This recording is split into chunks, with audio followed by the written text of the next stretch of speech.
Big boss Malayalam season 6 ഇന്നലത്തെ ലൈവിൽ, അതേപോലെ എപ്പിസോഡിലും അത് കാണിച്ചിട്ടുണ്ടാവും, എപ്പിസോഡ് ഞാൻ കണ്ടിട്ടില്ല.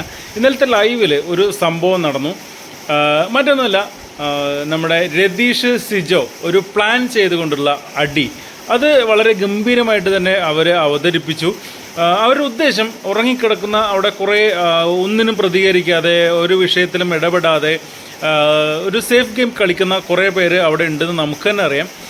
അവരെ ഒന്ന് ഉയർത്തിക്കൊണ്ടുവരിക, അല്ലെങ്കിൽ അവരെ ആരെങ്കിലും ഒന്ന് ഒരു തീപ്പരി പോലെ വരിക എന്നുള്ളൊരു ലക്ഷ്യം ഇവരുടെ ഒരു ആക്ടിനുണ്ടായിരുന്നു. തീർച്ചയായിട്ടും അവർ അഭിനയിക്കുകയാണ് എന്ന് പോലും അറിയാത്ത രീതിയിൽ അങ്ങോട്ടും ഇങ്ങോട്ടും തർക്കിക്കുന്നുണ്ടായി. നല്ല രീതിയിൽ തന്നെ ഞാൻ ഇവരുടെ പ്ലാനിങ് ലൈവിൽ കണ്ടില്ലായിരുന്നു.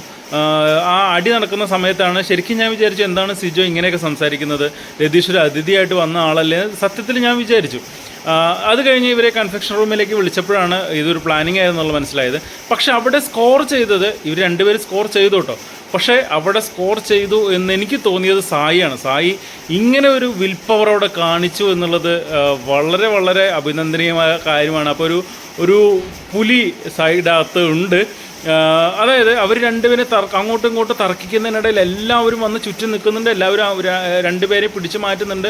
സായി വേഗം 2 കസേര അവിടെ കൊണ്ടുപോയി അപ്പുറം ഇപ്പുറം ഇരുത്തിയിട്ട് പറഞ്ഞു, ഇനി ഇവിടുന്ന് എണീച്ചിട്ടുണ്ടെങ്കിൽ 2 പേരെ 2 റൂമിലേക്ക് ആക്കിയിട്ട് കതക് ഞാൻ അടയ്ക്കും, എന്നിട്ട് വൈകുന്നേരം വരെ അവിടെ പവർ ടീമിൻ്റെ പവർ ഉപയോഗിച്ച് അവിടെ ഇരുത്തുമെന്ന് പറഞ്ഞ് സായിയുടെ ഒരു പെർഫോമൻസ് ഉണ്ടായിരുന്നു. അത് കലക്കിയെന്ന് തന്നെ പറയാം. അതിൽ ബിഗ് ബോസ് ഹൗസിലുള്ള ഒരുവിധം എല്ലാവരും ആ ഒരു പെർഫോമൻസിനെ ഒന്ന് പേടിയോടെയാണ് കണ്ടത്. കാരണം സായിൽ ഇത്രയും ഒരു തീ ഉള്ളിലുണ്ടെന്നുള്ളത് ഇപ്പോൾ ആ വീട്ടിലുള്ള ആളുകൾക്ക് മനസ്സിലായി.